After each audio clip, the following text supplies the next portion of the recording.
The fate of Königsberg, once the proud heart of East Prussia, was sealed long before Soviet tanks began shelling its 700-year-old walls. The fall of this fortress was not simply the outcome of a battlefield confrontation, but the product of deep-rooted geopolitical fault lines, racial ideologies, and the consequences of a total war strategy waged without compromise. To understand the siege and destruction of Königsberg in 1945, one must first trace the long road from Prussia's imperial past to its catastrophic end in the final months of the Second World War. East Prussia stood as both a geographical outlier and a cultural stronghold for German nationalism. Cut off from the rest of the Reich after the Treaty of Versailles created the Polish Corridor in 1919, it remained a symbol of German resilience and identity. Königsberg, the regional capital, held a potent mix of historical prestige and military importance. Founded in 1255 by the Teutonic Knights, it became a crucible for Prussian militarism and later the intellectual and ideological core of National Socialist influence in the region. Despite its isolation, the Nazi regime ensured East Prussia played a vital symbolic role, frequently hosting Hitler's personal visits and rallies in the early years of the Third Reich. The outbreak of war in 1939 briefly reversed the region's isolation, as Hitler's invasion of Poland reunited East Prussia with the rest of Germany through conquest. The region was also used as a springboard for German operations into the Soviet Union during Operation Barbarossa in 1941. For 3 years, Königsberg remained largely untouched by the war that devastated much of Europe. It functioned as a garrison, a transit hub for the Eastern Front, and a sanctuary for wounded soldiers and civilians evacuated from other battle-scarred areas of the Reich.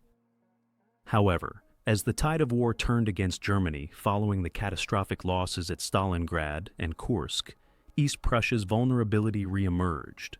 By late 1944, the Red Army had pushed deep into Poland, and the long-feared invasion of German soil became a reality.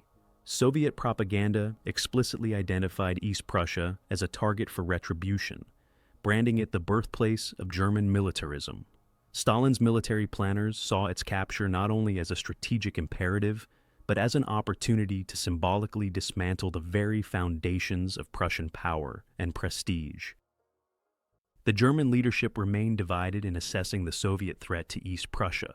While some military commanders, including General Georg Hans Reinhardt of Army Group Center, warned of a potential Soviet push into the region, others believed that the heavily fortified defenses around Königsberg would hold. Nazi officials also feared the psychological impact on German civilians if evacuation orders were issued too early.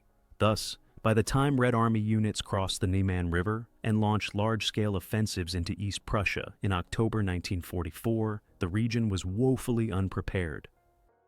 Compounding the strategic misjudgments were deep-rooted ideological delusions. Hitler remained convinced that East Prussia, as a bastion of German strength, must not fall. He issued stand-and-die orders that forbade retreat, even when military logic demanded flexibility. Defensive preparations were rushed, relying on outdated fortifications originally constructed in the 19th century and modified only slightly during the interwar years. The city's outer defenses, including forts, trenches, and minefields, were not properly manned or supported by sufficient heavy weaponry or modern anti-tank systems. At the same time, the population of Königsberg and surrounding towns swelled as tens of thousands of refugees fled westward from advancing Soviet forces in the Baltic states and Poland. Overcrowding, food shortages, and a growing sense of panic overwhelmed local authorities. Nazi propaganda continued to promise final victory, but confidence was rapidly deteriorating among both civilians and soldiers stationed in the region. The Wehrmacht's manpower was depleted, and many defenders were undertrained Volkssturm units, elderly men and boys conscripted in the regime's last desperate attempt to hold the eastern frontier. As 1944 drew to a close, East Prussia found itself increasingly isolated. Soviet advances had severed many of the rail and road links connecting it to central Germany. The Baltic Sea, once a vital lifeline for supplies and evacuation, was threatened by Soviet submarines and air raids. German command structures in the region struggled to maintain coherence, as directives from Berlin often contradicted field intelligence and evolving battlefield realities. By early January 1945, the Soviet High Command finalized plans for the East Prussian offensive. Marshal Alexander Vasilevsky, tasked with overseeing operations, was granted significant resources and manpower. His objective was not merely the destruction of German military forces in East Prussia, but the complete encirclement and neutralization of Königsberg itself. The Red Army prepared for a brutal urban assault, bolstered by bitter memories of German atrocities in Soviet territory and driven by an unrelenting desire for revenge. What followed would be one of the most brutal and tragic episodes of World War II on the Eastern Front, an event that not only sealed the fate of East Prussia, but also marked the symbolic death of German imperial legacy in the region. Fortress Königsberg, once the pride of Prussian heritage, was about to face its final reckoning. The East Prussian offensive began in earnest on January 13, 1945, when the Soviet Third Belarusian Front, under General Ivan Chernyakhovsky, launched a massive artillery barrage along a broad front, stretching from the Neman River to the Masurian Lakes. The operation was timed to coincide with the larger Vistula-Oder offensive, intended to overwhelm German forces across multiple sectors and prevent any effective redeployment or reinforcement. The ground trembled as thousands of Soviet guns roared to life, pounding German defensive positions and cutting communication lines before the infantry and armor moved in. The German defenders, primarily units of the 3rd Panzer Army and remnants of the 4th Army, were taken off guard by the scale and speed of the Soviet attack. Despite months of planning and fortification efforts, many frontline positions were understrength, poorly coordinated, and hampered by lack of fuel, ammunition, and reliable intelligence. Hitler's refusal to allow strategic withdrawals left commanders with little flexibility, forcing them into static defenses that quickly became liabilities. Within the first 48 hours, Soviet forces broke through the initial lines in several sectors, particularly around Gumbinnen and Insterburg, key cities on the approaches to Königsberg. The rapid pace of the offensive shocked the German High Command. Communications broke down across the front, and retreating units often found themselves encircled or cut off from reinforcements. Entire divisions were rendered ineffective within days, their ranks shattered by combined tank assaults and massed infantry waves supported by close air support from the Red Air Force. In Königsberg itself, panic began to take hold. Luftwaffe units stationed at nearby airfields were ordered to relocate or prepare for immediate evacuation. Civilians, already disoriented by conflicting reports and Nazi propaganda promises of resistance, watched helplessly as military convoys streamed through the city's gates toward collapsing front lines. Nazi officials, loyal to Hitler's insistence that Königsberg must become a fortress at all costs, declared a state of siege and began implementing total war measures. Food was rationed, labor battalions formed, and every able-bodied male, including schoolboys and retirees, was issued arms and drafted into the Volkssturm. The weather added to the chaos. Temperatures dropped below freezing, and snowfall turned roads into treacherous, impassable paths. Soviet supply lines, though initially stretched thin, were rapidly stabilized through captured German infrastructure and improvised bridging. In contrast, German forces struggled to maintain any coherence. Units retreated in disarray, and commanders often received outdated or conflicting orders. Despite isolated pockets of determined resistance, particularly by SS and Fallschirmjäger units, morale plummeted across the German ranks. By late January, Soviet spearheads had reached the outskirts of Königsberg itself.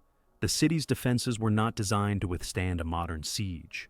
While the outer ring of 19th-century forts and bunkers provided a semblance of cover, they were outdated in the face of modern artillery and tank fire. More critically, Königsberg was never fully prepared for prolonged urban warfare. The civilian population, swollen by over 100,000 refugees, had nowhere to flee. The city became a cauldron of despair as German forces dug in for what would become a slow, grinding battle of attrition. The Red Army began surrounding the city. By February 1945, Königsberg was completely encircled. German attempts to break the siege, such as Operation Samland and local counterattacks from the northwest corridor near Pillau, were either repelled or collapsed due to lack of coordination and mounting losses. The garrison, led nominally by General Otto Lasch, prepared for what Hitler now demanded: total resistance to the last man. Lasch, however, privately understood that the city was doomed. The Soviet approach to the siege was methodical. Rather than launching a frontal assault immediately, the Red Army focused on reducing surrounding pockets of resistance, consolidating supply lines, and preparing for the final storming of the city. Meanwhile, constant artillery fire and air raids wore down the defenders. Bridges, railways, and supply depots were systematically targeted, leaving the population in near complete isolation. Efforts to evacuate civilians through Pillau continued under great peril as Soviet submarines and bombers attacked convoys in the Baltic. The psychological strain was immense. Königsberg, already haunted by fears of Soviet retribution, witnessed a breakdown of civil order. Looting, starvation, and suicides became commonplace. Nazi officials issued harsh penalties for desertion or defeatism, but discipline eroded as the reality of encirclement set in.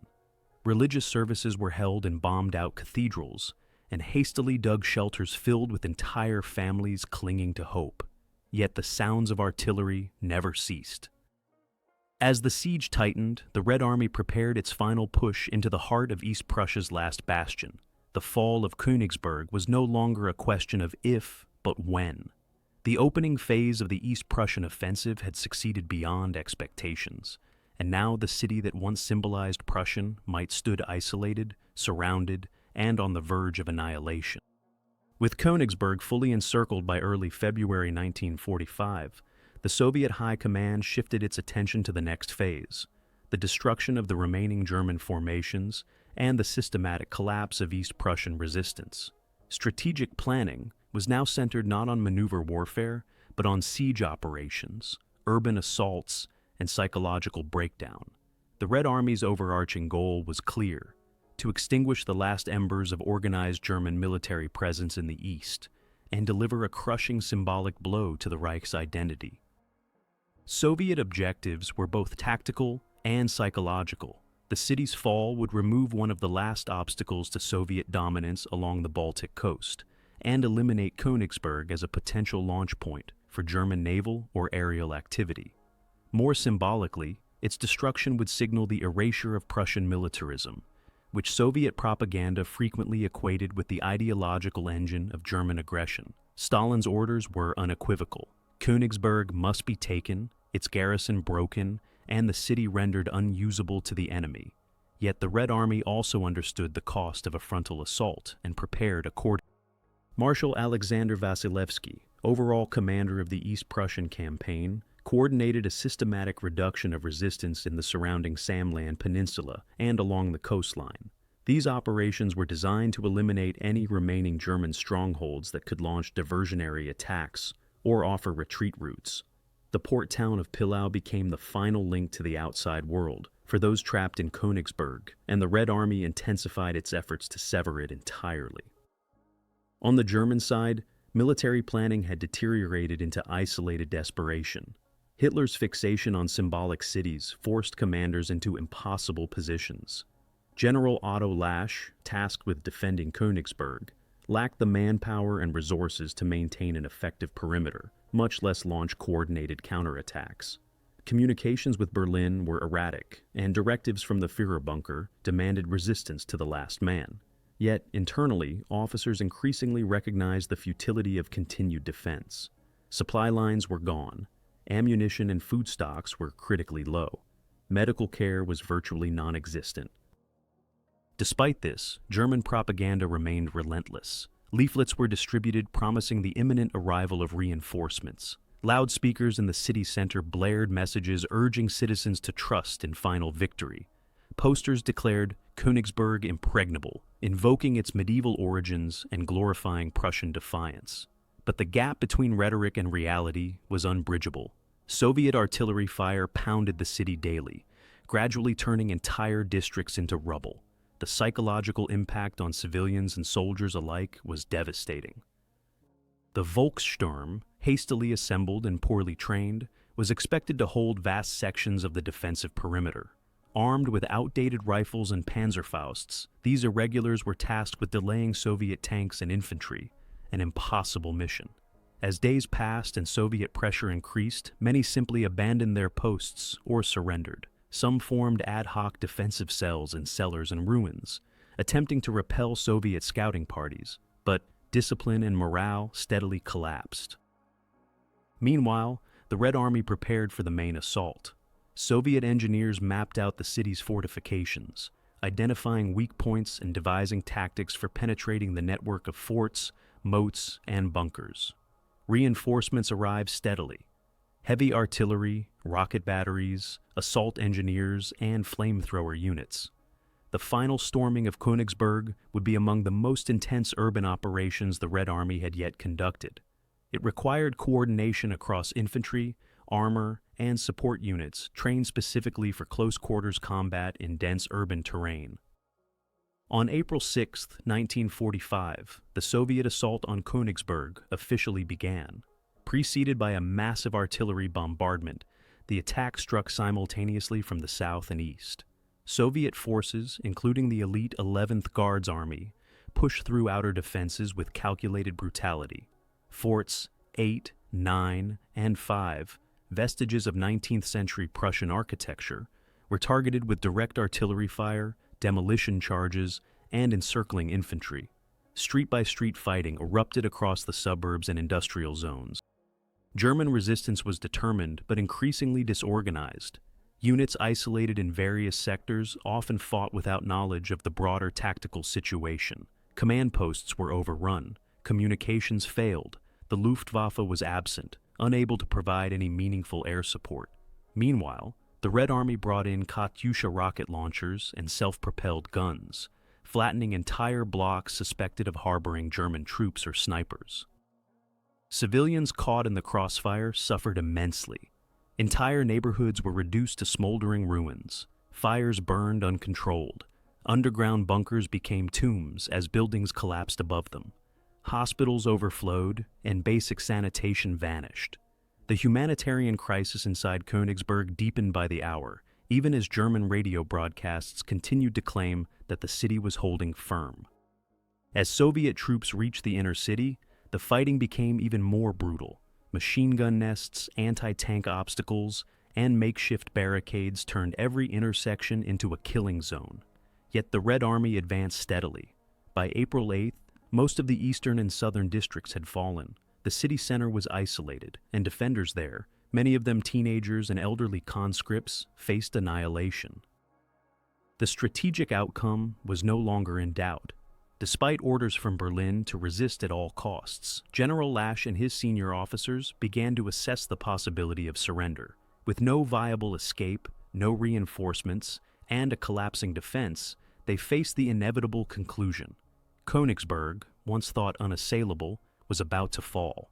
The city that for centuries symbolized the heart of Prussian pride was on the brink of extinction, crushed under the weight of total war and the ruthless efficiency of Soviet siege tactics. The final days of the battle for Königsberg unfolded with the relentless rhythm of annihilation. On April 9, 1945, with most of the city in ruins and organized resistance crumbling, General Otto Lasch made a decision that would mark him forever in the eyes of the Nazi regime. He surrendered. At 2:06 p.m., he sent emissaries under a white flag to the Soviet command. By 6:00 p.m., the last strong points laid down their arms. The once defiant fortress city, after centuries of standing as a pillar of German power, was silenced. Lasch's surrender was not just a military decision. It was an act of defiance against Hitler's direct orders. The Führer had issued a clear decree. Any commander who surrendered a city without permission would be considered a traitor. Within hours of the capitulation, Lasch was condemned to death in absentia.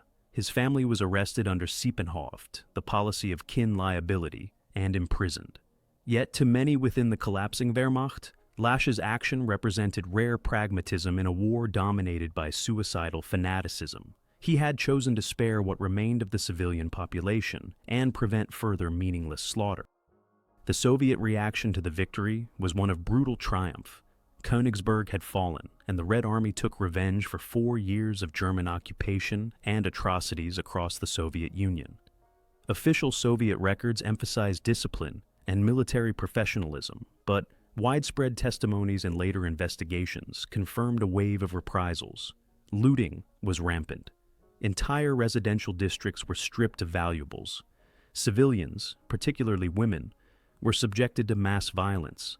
The city's historical landmarks, including the famous Königsberg Castle and the university buildings once attended by Immanuel Kant, were heavily damaged or destroyed. The ruins of Königsberg were soon consumed by fire and lawlessness. Without functioning administration or utilities, the population was left in a state of chaos. Soviet occupation forces attempted to establish order through military police and field tribunals, but reprisals and street executions were common. Surviving civilians, many of them wounded or starving, were corralled into temporary camps or forced to labor, clearing rubble and digging graves. The once vibrant Prussian capital had been reduced to a hollow shell of smoke, ash, and fear. Yet even in defeat, Königsberg retained military significance. The Red Army quickly converted surviving infrastructure into garrison facilities, ammunition depots, and transit hubs. The port of Pillau, still under Soviet control, allowed logistical connections across the Baltic. Soviet engineers began assessing the city for long-term occupation and strategic use. Stalin had no intention of returning Königsberg to Germany. At the Yalta and Potsdam conferences, he made his claims clear. East Prussia, or at least its northern half, would become Soviet territory. In the weeks following the city's fall, German resistance across East Prussia fragmented completely. Isolated Wehrmacht units in the Samland Peninsula attempted to retreat via sea, but most were cut off or surrendered. Thousands of refugees, who had hoped to escape by ship across the Baltic, were left behind as Soviet naval forces tightened control. The horrific sinking of the Wilhelm Gustloff in January, with over 9,000 dead, remained a fresh warning about the dangers of flight by sea. Mass internments of Germans began, and large numbers were deported eastward for forced labor. Meanwhile, Soviet authorities began preparing Königsberg for full annexation. The civilian population, those not killed, deported, or fled, was subjected to systematic displacement. The city's German identity was to be erased. Street names were changed. Monuments were torn down. The Russian language was imposed. Within months, large-scale resettlement operations began, with Soviet citizens moving into the devastated urban landscape. By official decree, Königsberg would be renamed Kaliningrad, honoring Mikhail Kalinin, a Bolshevik revolutionary and nominal head of state of the USSR. The erasure of East Prussia was no longer symbolic. It was political, administrative, and irreversible. The process of Sovietization extended beyond simple territorial control. The entire historical identity of the city was reconstructed to fit Soviet narratives. Churches were converted into warehouses. German cemeteries were bulldozed. Cultural relics, libraries, and archives were either destroyed or transported to Moscow. Any vestige of the city's Germanic past was treated as a threat to the post-war order. In Soviet historiography, Königsberg was presented not as a conquered German city, but as a liberated territory reclaimed from fascism. At the same time, the broader war was drawing to a close. With Berlin encircled and Allied forces pressing in from both east and west, the fall of Königsberg became a harbinger of Germany's impending total collapse. News of the city's surrender spread across the Reich, undermining what little remained of civilian morale. The myth of fortress cities, long cultivated by Nazi propaganda, had cracked irreparably. Breslau, Danzig, and Vienna would follow, each falling under similar circumstances. But none carried the same symbolic weight as Königsberg, the spiritual home of Prussian militarism. In Berlin, Hitler raged at Lasch's betrayal. Orders were issued to eliminate all traces of disobedience, but the machinery of command was already disintegrating. The Wehrmacht was no longer capable of either punishing its generals or defending its borders. The Reich was in free fall, and Königsberg's demise had been one of the final acts in the long unraveling of Hitler's empire. The city that once gave birth to Kant, that crowned Prussian kings, and stood as a symbol of Teutonic pride, had been extinguished in fire and steel. But beyond the military collapse, Königsberg's fall signaled something deeper, the end of an era in European history. East Prussia, a cultural and geopolitical anomaly for centuries, had vanished. Its people scattered, its cities ruined, its identity erased. It became a casualty not just of war, but of total ideological reconfiguration. In its place stood a new city, a new narrative, and a new chapter. One written not in the proud language of Prussian legacy, but in the steel-edged dialect of Soviet power. While Königsberg's surrender marked the formal end of organized German resistance in East Prussia, the violence and suffering in the region did not cease. In fact, for many civilians, it was only the beginning of a prolonged ordeal of displacement, reprisal, and historical erasure. The aftermath of the city's fall was not merely a transition of military control, but a carefully orchestrated transformation aimed at obliterating centuries of cultural identity. The Soviet occupation authorities now began the second phase of conquest, reconstruction through destruction. In the immediate weeks following the surrender, the Red Army undertook systematic operations to secure and consolidate its control over what remained of East Prussia. This included the internment of all German military personnel, the confiscation of property, and the rapid militarization of urban centers. Soviet military tribunals were set up to process prisoners, many of whom were sent to labor camps deep inside the USSR. The NKVD, the Soviet secret police, began vetting the civilian population for potential collaborators, a process that often led to arbitrary arrests, deportations, or executions based on little more than suspicion. The humanitarian crisis in Königsberg reached critical levels. With basic infrastructure in ruins and supply chains broken, thousands of residents faced starvation and disease. Water systems no longer functioned. Electricity was sporadic at best. Medical facilities had been largely destroyed, and doctors were in short supply. Mass graves were dug hastily for the unburied dead that still lay in the streets or collapsed shelters. Those who had survived the siege now struggled to survive the peace. Meanwhile, the Red Army initiated the final clearing of the Samland Peninsula and the coastline. The last German resistance in Pillau fell on April 25, 1945. The town, which had served as the last evacuation point for civilians and wounded soldiers, was heavily bombarded before being overrun.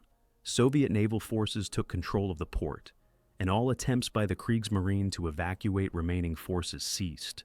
This marked the end of any German operational capability in East Prussia. The entire region was now under Soviet control.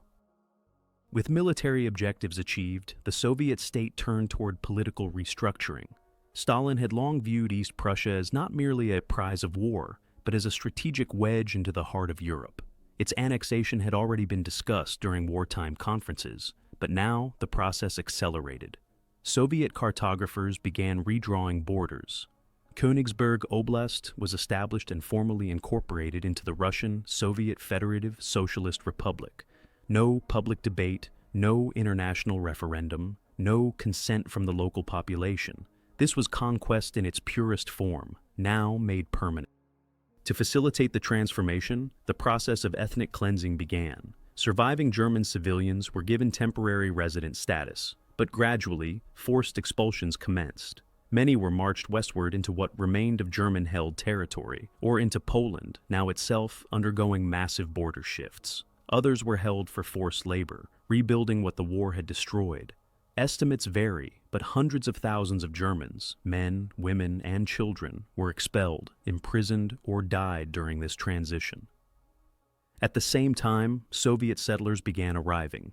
Encouraged by state incentives and propaganda promises of fertile land and urban opportunity, Russians, Belarusians, and Ukrainians began populating the region. They were housed in former German homes, took over German farms, and repurposed the remaining industrial infrastructure.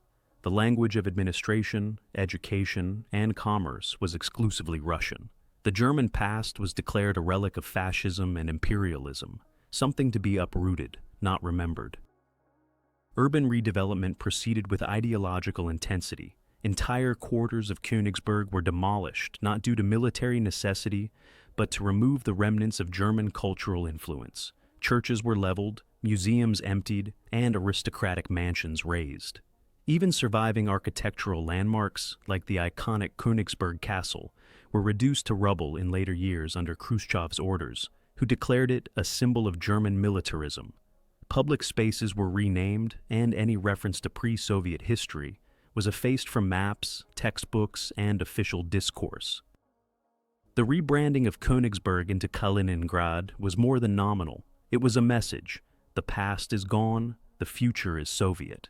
Schools taught a revised history that depicted the region as having been liberated from German fascism rather than conquered. Soviet media celebrated the victory not just as a military feat, but as a historical correction.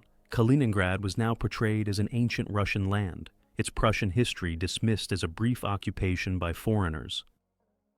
Amid these changes, the social fabric of the region transformed entirely. The once orderly and stratified Prussian society was replaced by a hybrid Soviet model, militarized, centrally controlled, and ideologically rigid. The transition was not smooth. Economic hardship persisted. Black markets flourished. The new settlers often struggled to adapt to the war-ravaged infrastructure and unfamiliar climate. Crime was widespread, but the state was patient. Over time, with investments in naval bases, military academies, and industrial plants, Kaliningrad began to assume its role as a key Soviet outpost on the Baltic Sea. Yet, for all its strategic value, the region remained a historical scar, both for Germany and for Europe. The total destruction of Königsberg, the forced removal of its people, and the deliberate erasure of its culture stood as a reminder of the war's brutal finality. No other German city experienced such a complete transformation. Unlike Berlin or Dresden, which were rebuilt and reintegrated into German life, Königsberg was severed, culturally, geographically, and politically. The consequences were long-lasting. For post-war Germany, the loss of East Prussia became a symbol of national trauma. For the Soviet Union, Kaliningrad was both a trophy and a fortress, projecting power into the Baltic and anchoring the westernmost flank of the USSR. For the world, it became a Cold War anomaly, a Russian enclave surrounded by NATO members, shaped not by diplomacy but by conquest. And at the heart of this paradox lay a city once known for philosophy, order, and tradition, now buried beneath layers of rubble, ideology, and silence. In the broader panorama of World War II's final year, the fall of Königsberg represented a pivotal moment in the Soviet campaign to dismantle the Eastern Front's remaining German strongholds. Yet its capture also set the stage for one of the war's most intense humanitarian and logistical crises, the final collapse of German East Prussia. As Soviet forces consolidated control over the territory, the remnants of German military, administrative, and civilian structures disintegrated completely. The region, once a bastion of organized discipline and nationalist fervor, descended into chaos, trauma, and irreversible loss. Following the city's surrender, vast numbers of refugees and Wehrmacht stragglers continued to flood through the countryside and coastal enclaves of what remained of East Prussia. Despite the collapse of Central Command, small, disconnected German units held out in woods, villages, and makeshift fortifications, hoping for evacuation by sea or simply delaying the inevitable. These units, often comprised of mixed remnants from various divisions and Volkssturm elements, were either systematically rooted out by Soviet security forces or abandoned their positions as supplies ran out and Soviet artillery approached. The Soviet advance did not halt at Königsberg's ruins. Remaining urban centers such as Fischhausen, Labio, and Tilsit were subjected to similar treatment: bombardment, occupation, and repopulation. The approach was consistent: eliminate all resistance, install military administration, and begin the transformation of the territory to suit Soviet needs. The region was rapidly being turned from a battlefield into a frontier of empire. Meanwhile, efforts to manage the immense refugee crisis along the Baltic coast reached their limits. In what became one of the largest seaborne evacuations in history, Operation Hannibal, launched in January 1945, attempted to rescue millions of civilians and soldiers trapped by the advancing Soviet armies. Despite its partial successes, the operation was marked by catastrophic losses. Ships such as the Wilhelm Gustloff General von Steuben and Goya were torpedoed by Soviet submarines, resulting in the deaths of over 2,000 people, most of them women, children, and wounded soldiers. These maritime disasters far eclipse the scale of the Titanic or Lusitania and remain among the worst in naval history. The collapse of East Prussia was not just a military implosion, it was the extinction of a cultural and demographic world. The region had been home to a distinct German identity rooted in centuries of Teutonic tradition, Protestantism, and Prussian statecraft. In 1944, over 2.5 million Germans lived in East Prussia. By the end of 1945, fewer than 2,000 remained, and most of those would soon be expelled, killed, or assimilated under duress. Entire towns ceased to exist. Parish records, archives, and municipal institutions vanished overnight. Family lines were broken, and graves left untended. What had once been considered the cultural hinterland of the Reich was now a graveyard of memory. Soviet authorities, while focused on military consolidation, also began a long-term project of economic exploitation and military integration. Königsberg's surviving port infrastructure and rail connections were repaired and expanded. The region's farmland was redistributed under collective farming schemes, often manned by war veterans and new settlers. Resources such as timber, coal, and machinery were extracted and shipped to the Soviet interior. Factories that had not been destroyed were dismantled and relocated eastward, while those that remained were nationalized under Soviet management. The military dimension of the annexation remained critical. By late 1945, the Red Army had transformed Kaliningrad into a strategic garrison, deploying infantry divisions, artillery brigades, and naval units along the Baltic coast. Former German fortifications were re-engineered to serve Soviet purposes. The ports of Königsberg and Pillau, renamed Baltisk, became home to elements of the Baltic Fleet, giving the USSR a crucial forward naval base. Over the following decades, the oblast would be saturated with radar stations, missile platforms, and armored units, cementing its role as a linchpin in Soviet Cold War strategy. For the German prisoners of war captured during the East Prussian campaign, the ordeal continued well beyond the surrender. Tens of thousands were shipped to labor camps across Siberia, Central Asia, and the Urals.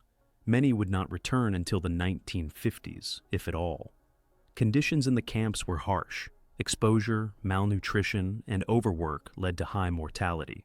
Although technically protected under the Geneva Conventions, the USSR had not signed the agreement and often disregarded its provisions.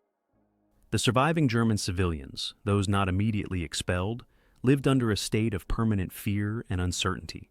Subjected to forced labor, arbitrary arrests, and collective punishment, they found themselves in a liminal state, neither protected citizens nor fully exiled. The collapse of local governance left many without legal recourse or support. Resistance was impossible, and flight was rarely an option. For these survivors, the war had not ended with the fall of the city. It had simply entered a more silent, enduring phase of suffering. As Soviet administrators assumed full control, they initiated a campaign of ideological re-education and cultural redefinition. In place of German schools, Soviet institutions emerged, promoting Marxist-Leninist doctrine. Russian became the sole language of instruction and governance. The landscape itself was renamed. Rivers, streets, and counties received Slavic titles, and maps were redrawn to reflect Moscow's vision of the region. The population was instructed to forget the past, to erase Königsberg from memory, and embrace Kaliningrad as a Soviet creation. Amid the wreckage, isolated attempts were made by historians and intellectuals to preserve fragments of what had been lost. A few scholars secretly recorded the original German names of towns or documented oral histories from remaining civilians. Yet, these efforts were limited, often suppressed, and rarely published. The regime's attitude toward East Prussia's past oscillated between indifference and hostility. History in the new Kaliningrad was not to be remembered, it was to be rewritten. Thus, in the months following the military campaign, the deeper war, the war for the soul of a region, was being fought, not with guns or tanks, but with policies, borders, and silence. What had taken centuries to build, East Prussia's distinct identity, its traditions, and its cultural depth, was unraveled in less than a year. The Soviet system had not just conquered territory, it had erased a civilization. And in the smoking ruins of Königsberg, the transformation of memory into myth had already begun. As the political and territorial contours of post-war Europe were redrawn, the territory of former East Prussia, particularly the area surrounding Kaliningrad, emerged as both an anomaly and a pressure point. It was now a Soviet exclave, detached geographically from the main body of the Russian Soviet Federative Socialist Republic, and bordered by Poland and Lithuania. This isolation would later give Kaliningrad unique strategic value during the Cold War, but in 1945-46, it created immense logistical challenges, ideological tension, and a sense of deep-rooted instability that would persist for decades. In the first year of Soviet administration, authorities focused on consolidating power, expanding infrastructure, and completing the ethnic and political transformation of the region. Central to this mission was the continued expulsion of the remaining German population. By the Potsdam Agreement of July 1945, the Allies had formally approved the orderly and humane transfer of Germans from territories now under Polish and Soviet control. In practice, however, the process was anything but orderly. The expulsions from East Prussia, including Kaliningrad, were carried out under harsh conditions, marked by forced marches, overcrowded transports, and outbreaks of disease and starvation. From late 1945 through 1947, hundreds of thousands of Germans, many elderly, infirm, or children, were expelled westward into a devastated Germany, struggling with its own post-war collapse. Train convoys and river barges carried the exile populations to camps in the Soviet occupation zone, or into the British and American zones, where they were met with limited resources and social hostility. These refugees, often stigmatized as remnants of Hitler's eastward expansion, were left to rebuild their lives amid ruins, while their homeland was erased from maps and memory. Within Kaliningrad, the power vacuum left by the expelled German population created space for a new Soviet social order to take root.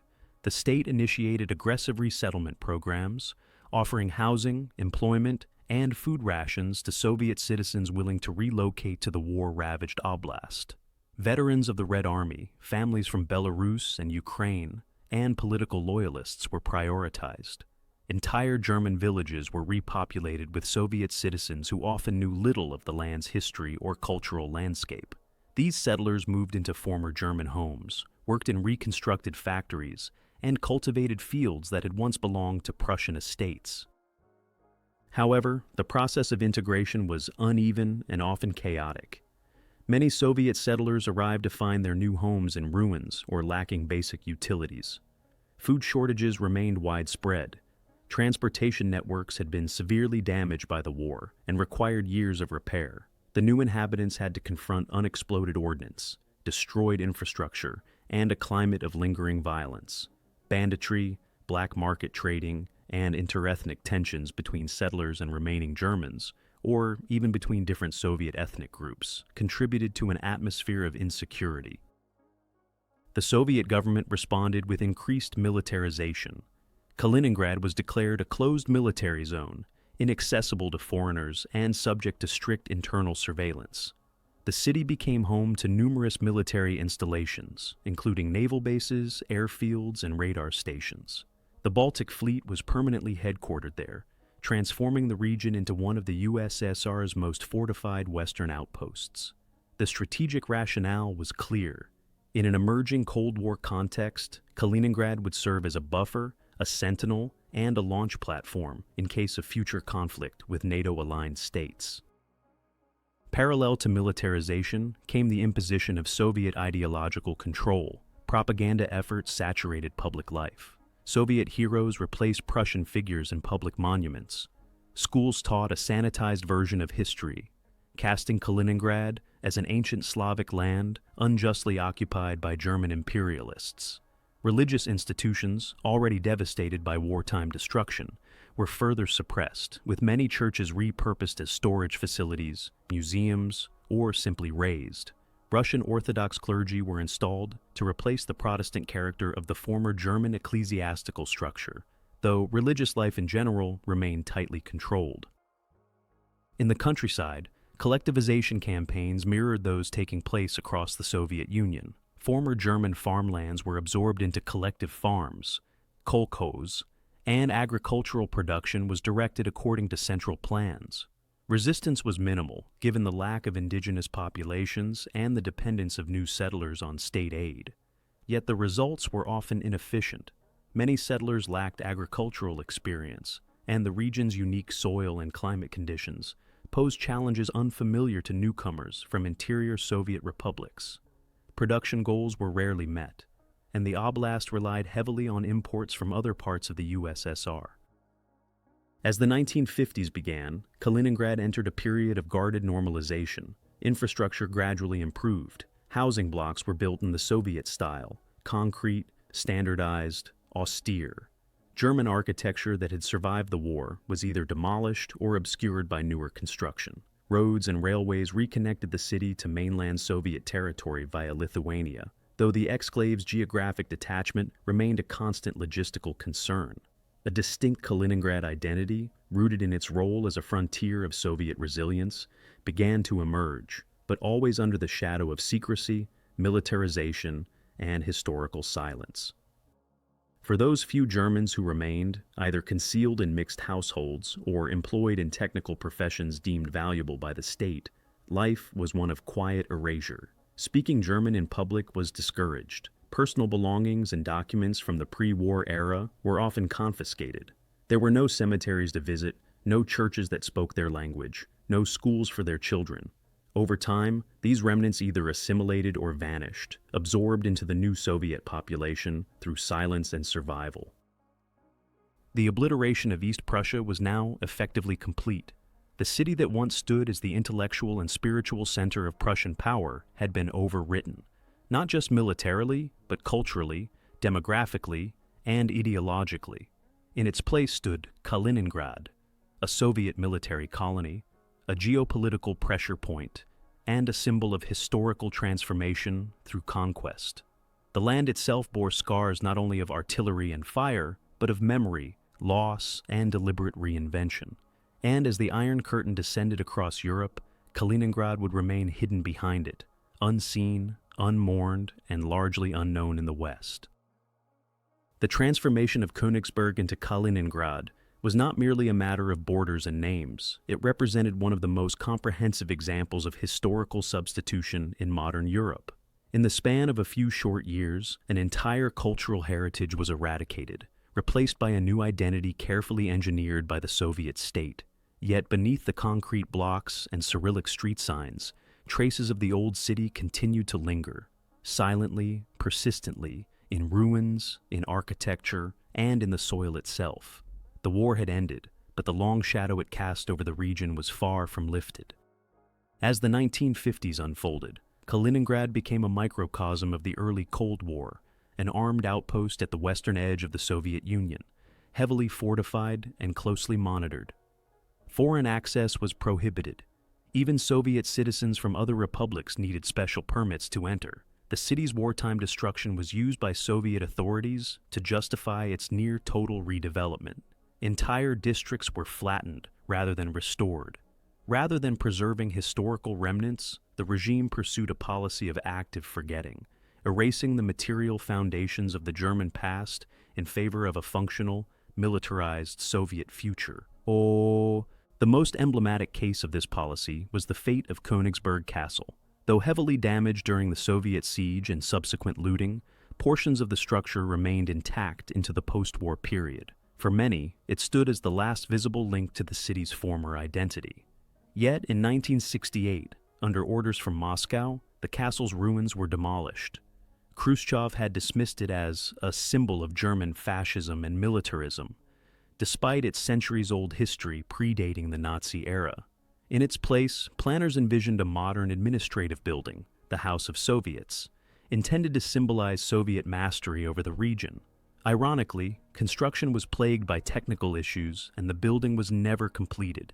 To this day, it remains uninhabited, an empty shell atop a buried past. By the early 1960s, Kaliningrad had stabilized into a tightly controlled military-industrial complex. Shipyards, defense factories, and naval bases expanded rapidly, and the city became one of the key command centers of the Baltic Fleet.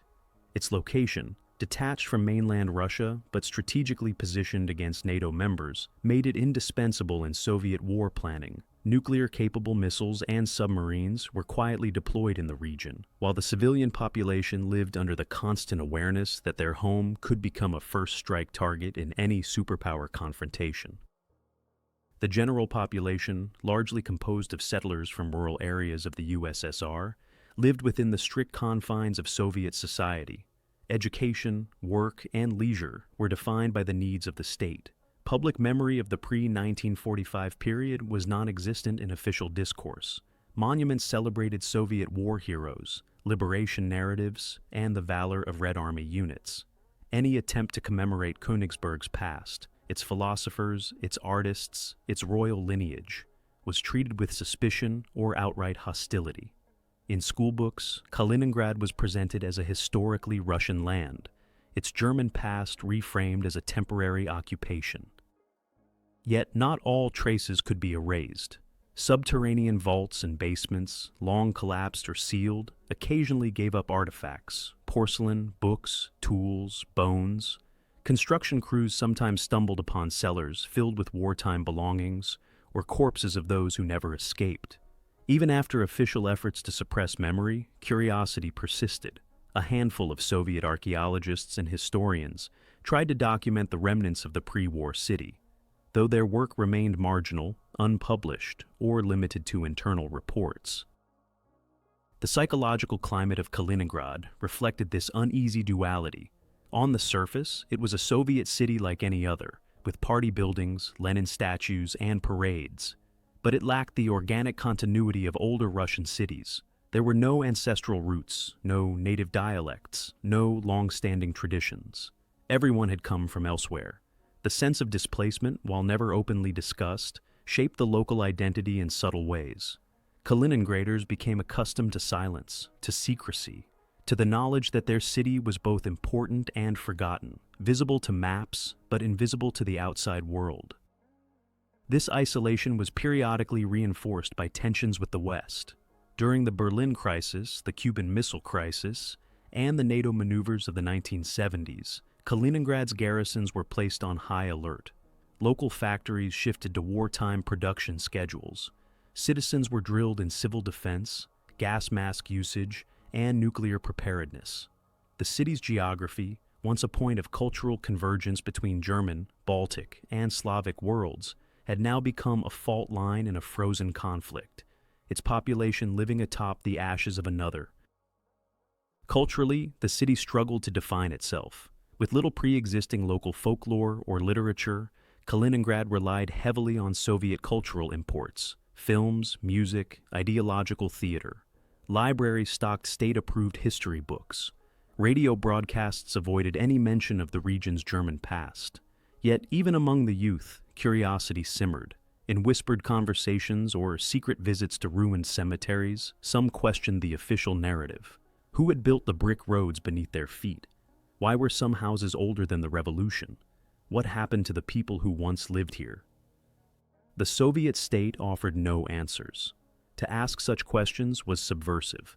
The only acceptable past was the one defined by liberation, socialism, and vigilance. And so, the city drifted forward, increasingly disconnected from its buried foundations. Its streets bore the names of Soviet heroes, but its very layout followed German lines. Its harbor served Moscow's fleets, but its piers had once hosted East Prussian merchants. Kaliningrad, for all its silence, was never truly empty, only overlaid with layers of competing realities. As the Cold War deepened, the paradox of Kaliningrad only grew. It was at once vital and expendable, visible and hidden, Soviet and something else. The city stood as a living artifact of total war, where not just armies, but histories collided. And behind the slogans, behind the checkpoints and parades, the shadow of Königsberg remained, waiting, if not to return, then at least to be remembered. The turning point in Kaliningrad's post-war trajectory did not come with a sudden shift in policy or leadership, but rather through the slow erosion of the Soviet Union's ideological grip and the inevitable confrontation with historical truth. By the 1980s, cracks began to appear in the carefully constructed silence that had defined the region since 1945. Economic stagnation, political disillusionment, and the growing failure of Soviet promises began to create space, however narrow, for inquiry, for remembrance, and eventually, for reckoning. Kaliningrad in the final decades of Soviet rule was a city marked by contradictions. It was one of the most militarized regions in Europe, yet suffered from poor infrastructure and limited civilian investment. Roads remained in disrepair, housing shortages persisted, and environmental degradation from heavy industry and naval operations worsened each year. Factories that had once been symbols of Soviet progress turned into rusting shells, plagued by inefficiency, corruption, and obsolete technology. The sense of civic pride that the regime had tried to instill was undercut by everyday material hardship. Amid this backdrop of stagnation, the population, many now second- or third-generation residents, began to develop a distinct regional awareness. They had no ancestral ties to Moscow or Leningrad. Their parents had arrived as settlers. They themselves had grown up among ruins, on land whose language and architecture whispered stories that the state refused to tell. Small groups of amateur historians, teachers, and journalists began to quietly investigate Königsberg's past. Unauthorized visits to cemeteries, forgotten cellars, and overgrown ruins became common. Samizdat literature, illegal self-published texts, circulated among intellectual circles, detailing forbidden histories and challenging the state's imposed narratives. One of the clearest signs of the turning tide came in the late 1980s with the rise of glasnost under Mikhail Gorbachev. As censorship was loosened and state control over historical discourse weakened, Kaliningrad found itself at the forefront of a belated cultural awakening. Articles in local newspapers tentatively referenced the city's German past. Photographs of old Königsberg buildings began to appear in public exhibitions. Scholars at regional institutes proposed studies on German architecture, Lutheran theology, and the history of the Teutonic Knights, topics that would have been unthinkable just a decade earlier. Public sentiment shifted as well. What had once been a taboo, acknowledging the existence of Königsberg, became a point of local curiosity and, for some, even pride. The ruins of the Königsberg Cathedral, long ignored and partially buried, became a focal point for debate. Should it be restored, preserved, demolished? These questions reflected deeper anxieties about identity. Was Kaliningrad merely a transplanted Soviet city, or something more layered, an accidental heir to a deeper European past? For the first time in generations, former German residents and their descendants were allowed to visit. Tour groups from West Germany began arriving cautiously to see the ruins of their childhood homes, schools, and churches. These encounters were often emotionally charged, fraught with grief, confusion, and political tension. But they also humanized the abstract history that Kaliningrad's citizens had been taught to forget. Dialogue began, not officially sanctioned, but personal, intimate, and quietly transformative. Yet, even as glasnost opened the door to remembrance, the Soviet system itself was crumbling. By 1991, the USSR collapsed, and with it, the structures that had defined Kaliningrad's place in the world. The region was now part of the Russian Federation, no longer a vital flank of a superpower, but an isolated exclave surrounded by newly independent states, Lithuania to the north and east, and Poland to the south. The geopolitical situation changed overnight. Kaliningrad, once a fortress of Soviet might, found itself stranded. The economic consequences were immediate and severe. The collapse of central planning systems and supply chains devastated local industry. Military budgets were slashed, and many bases were closed or fell into neglect. Unemployment soared. Corruption and organized crime filled the power vacuum. Kaliningrad's strategic value remained in Moscow's eyes, but without the resources to sustain it at Cold War levels, the city fell into a state of drift.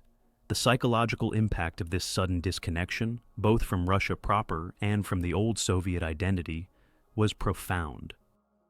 In response, Kaliningraders turned further toward regionalism. The rediscovery of Königsberg's legacy accelerated. German language signs and street names were sometimes restored unofficially, historical societies emerged, collecting photographs, diaries, and artifacts. Restoration projects began, most notably with the cathedral, which was partially rebuilt with support from German foundations and eventually reopened as a cultural center. The House of Soviets, long derided as the monster on the ruins, remained unfinished and symbolic, neither functional nor fully destroyed, caught between ideologies and decades. The idea of dual identity took root. For many younger residents, Kaliningrad was no longer just a forgotten Soviet outpost, but a place with a complicated, layered history. Schools cautiously began to include references to the city's pre-1945 past. Local artists and writers explored themes of memory, erasure, and rebirth. Urban planners faced difficult choices: preserve the traces of the past or modernize over them. Some saw potential in embracing a European identity. Others feared that doing so would weaken ties with Moscow. Moscow's response to this regionalist current was ambivalent. On the one hand, the federal government recognized Kaliningrad's unique geopolitical role and invested in infrastructure, trade zones, and tourism. On the other, it remained wary of any expression of autonomy or cultural affiliation with the West. Kaliningrad was too important to let drift, yet too different to fully assimilate. Tensions between local aspirations and central control persisted, especially as the region developed closer economic and cultural ties with neighboring EU countries. The memory of Königsberg had thus come full circle, from denial to silence to curiosity, and finally to tentative recognition. The city that had been conquered, erased, and renamed now stood at a crossroads, not between empires, but between competing narratives. Was it a borderland, a bridge, a scar, or a palimpsest? The answers were still unclear, but what was undeniable was that the silence had broken. The ghosts of Königsberg, long buried beneath ideology and concrete, were speaking again through bricks, through books, and through the voices of those determined to remember. In the early decades of the 21st century, Kaliningrad emerged as a city suspended between past and present, geography and identity, memory and erasure. It stood as one of the strangest anomalies in post-war Europe, a Russian city that had once been German, built atop the ruins of a cultural world deliberately dismantled. While other cities bore the scars of war, Kaliningrad bore the imprint of deliberate forgetting, and now a cautious, often conflicted rediscovery. The fall of Königsberg in 1945 had marked not just the military end of East Prussia, but the obliteration of an entire civilizational continuum. Unlike cities such as Gdansk or Wrocław, which managed to blend their German heritage with Polish renewal, Königsberg's identity was not inherited. It was overwritten.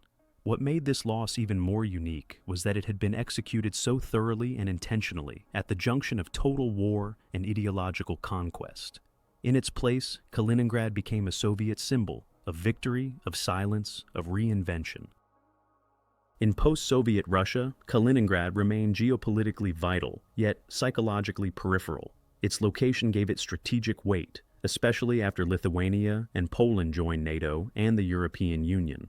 Now, an exclave entirely cut off from the Russian mainland, it functioned as both a potential flashpoint and a zone of opportunity, hosting military assets while simultaneously being touted as a Baltic Hong Kong or gateway to Europe. These identities rarely coexisted peacefully. Modernization efforts clashed with infrastructural decay. Ambitions for openness were checked by Kremlin, pressure to reinforce loyalty and ideological conformity. Efforts to reclaim and reintegrate the memory of Königsberg's continued, though unevenly. The reconstruction of the cathedral became a symbolic centerpiece of this process, not as a church, but as a concert hall, a gesture toward cultural continuity without religious revival. Museums cautiously began displaying artifacts from the German past. Some schools taught local history with reference to its pre-Soviet roots, but curriculum shifts remain vulnerable to political winds. Civic organizations formed to protect architectural relics, but many crumbled from neglect or were cleared for development. At the same time, tourism grew, often driven by a new generation of Germans curious to trace ancestral connections.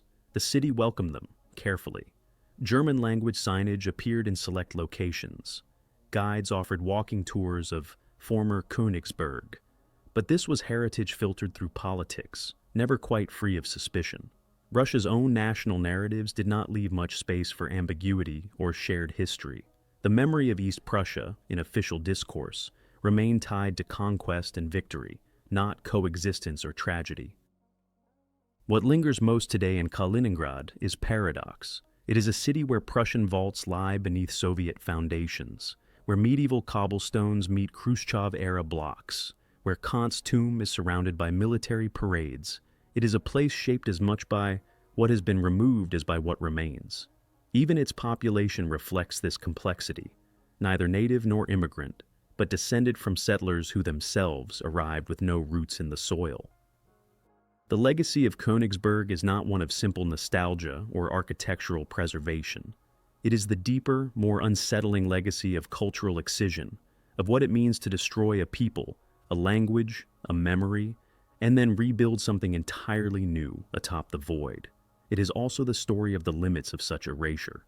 Despite everything, Königsberg endures, in documents, in ruins, in stories passed down by those who once called it home, or those who, years later, uncovered it. That's it today. Kaliningrad stands as both monument and warning, a monument to the ambition of total transformation, a rare case in which a European city was almost entirely erased and reborn under a different flag, ideology, and culture, and a warning about the cost of such acts, the human dislocation, the historical rupture, the decades of silence that follow. In the end, the story of Fortress Königsberg is not just about war, siege, or victory. It is about what happens after, about how history can be buried, but not killed, about how a city can fall twice, first under shells and fire, and again under maps and decrees, and how, in time, even under layers of ideology and concrete, the past begins to speak once more.